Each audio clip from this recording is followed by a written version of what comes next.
Chapter 4 is called Conditional Code. Let me explain the term conditional. So far, every program that we've written starts at the top of the main and runs down line by line, executing every single line until it gets to the end, at which point it stops. That is how programs have been working so far. And you may think to yourself, well, isn't that the way programs always work? How else could it possibly work? Well, there are certain occasions where you don't necessarily just want to run top to bottom executing every line of code. Sometimes you might want to skip certain lines of code. Yeah, okay, you could. Depending on certain things, you may decide that certain code is not appropriate to run. You may want to handle a bunch of different possibilities, and each possibility may be completely separate. There are other times when you might want lines of code to repeat many times. Computers are awfully good at doing repetitive tasks. And so you may want to say, add up all the numbers from 1 to 1,000. That's 1,000 different additions. Are you really going to type in 1,000 additions into your line of code? You're going to have 1,000 lines of code, and most of them are going to be additions? I don't think so. Those are called loops, incidentally. We're going to get to loops very shortly. And there's going to be still other times where you find certain sections of code that need to be accessed from time to time. You may say, well, I've got a bit of code here that does a certain task, and I need to make it run that bit of code now, and I'm also going to need it to run again in another 30 lines of code, and I'm also going to need to run it again 60 lines later, and I'm going to need to run it again 100 lines after that. Now, you could just copy and paste the code from place to place, but that seems a little crazy. So there's another construct in the C language for doing that, and that's called functions, or subroutines or procedures if you have been using other programming languages. These are all ways that programs do not necessarily run top to bottom executing every line of code. We're going to focus on the most simple of all. It's called the if statement. We're going to look at the if statement and the if-else statement in this chapter. We're also going to look at the switch statement, which is a kind of fancy if-else statement, sort of. We're going to look at Boolean expressions. I'm going to explain what a Boolean expression is and what the word Boolean means. And we're also going to briefly look at the goto statement. And then I'm going to explain to you immediately after that that I don't want you ever to use a goto statement. It is part of the C language, but it's not recommended that you use it.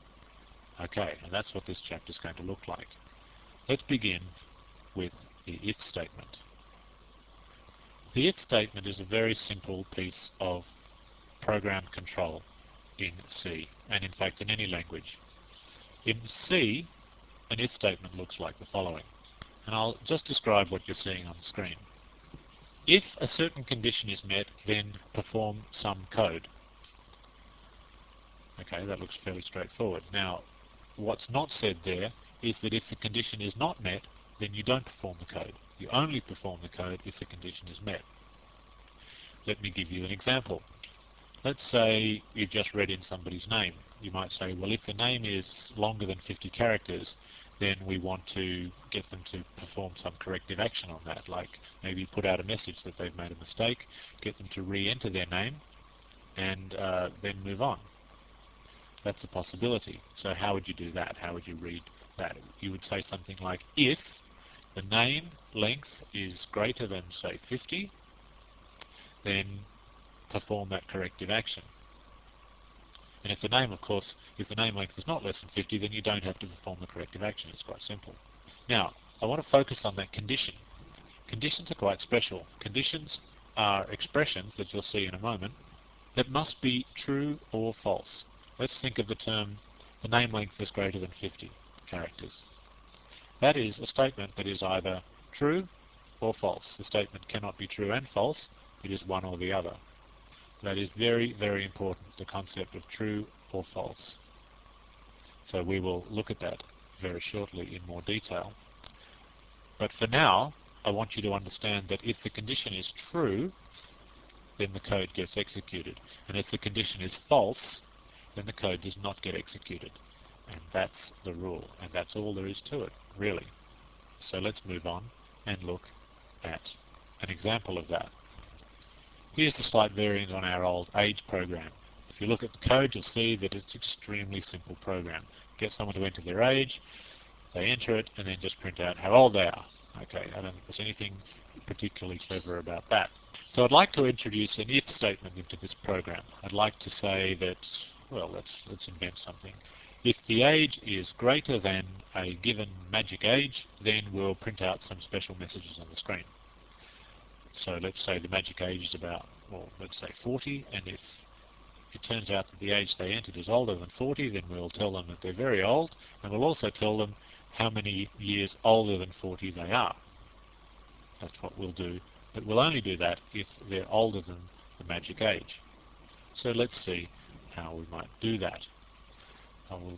First of all, I'll have to define the magic age. So that's int magic age, and we'll have, I suppose we better say what the magic age is. We'll initialize that to 40. Okay, excellent. Now we'll move on and we'll create an if statement.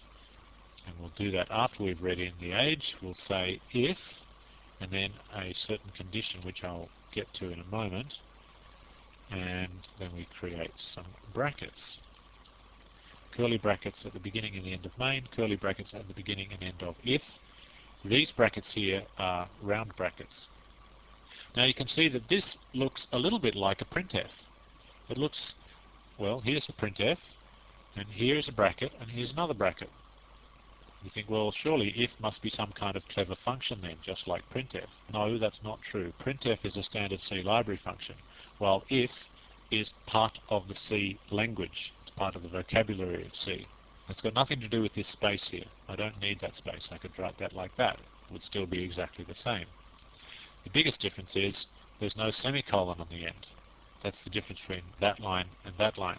If I put a semicolon on the end, right there, then the program does not work as expected. It will certainly not do what I want it to do. It will still compile. There's nothing technically wrong with that, but it won't run properly. The number of times people have come to me and said, Mark, what's wrong with this piece of code? It doesn't seem to be doing what I want it to do. And I'll look through it. It's one of the first things I look for. And I'll say, aha, there it is, a semicolon on the end of an if statement. Very, very common. I stress to you, please try and watch out for that. You get into the habit. Every time you close your brackets, you tend to put a semicolon in there. We've got them 3 times already in this program. 1, 2, 3. Try not to do it out of habit. Try to do it only when you need it. Okay, so let's have a look at the lines of code that we're going to do if the condition is met. We'll say something like, you are very old, and put a new line, and that will be the first statement that we do, and the second one will say how much older than the magic age they are. So we'll say you are %d years older than %d. Okay, that seems reasonable. And another new line, and it will be, well, that's a good question. What will it be? How many years older? Well, let me see if I can show it to you. Age minus magic age, comma, age.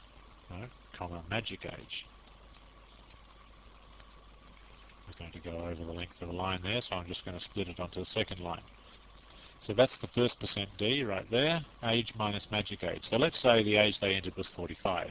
Then 45 minus 40 is 5. So it would say you are 5 years older than the magic age. Okay, so that's probably going to work. The only clever thing left to work out is this condition. So what will the condition be? Okay, what I'm trying to say in English is if the age is greater than the magic age. Is it possible to say that in C? Yes, it certainly is, and this is how you do it. You say age greater than magic age. The key thing here is the greater than sign. That angle bracket, or whatever you want to call it, that little arrow thing, that is known as a greater than sign. And this reads, if age greater than magic age. And that is a statement that will either be true or false. It can't be somewhere halfway in between, and it can't be both. It will be one or the other. And if it's true, then we'll execute these 2 lines of code. And if it's false, we won't. So let's compile that and test it and see if it works. Okay, firstly compile, 0 errors. Next we run. Please enter your age. Let's enter an age that's not greater than the magic age at the moment. 23. You are 23 years old. No extra printfs printed out there. Excellent. So let's move on. Try it a second time. Run again. Please enter your age. This time, how about 46? Oh, we get different output this time. You're 46 years old. You are very old. You are 6 years older than 40. So that seems to be working. Okay, I'd like to point out that we have now created a program that does different things based on different conditions. The condition surrounds the age that they entered, the age of 46 in this particular case. Whatever age they entered, it causes the program to do different things. Either the program does nothing extra at all, or it gets 2 extra lines of printed information on the screen. We have not had that power before, and now we do. So that is a very clear and simple example of the use of the if statement. We're going to build on that for the rest of this chapter. I'm going to show you the if-else statement, and I'm going to show you various other operators other than greater than that you can use with an if statement. Let's move on to the next module.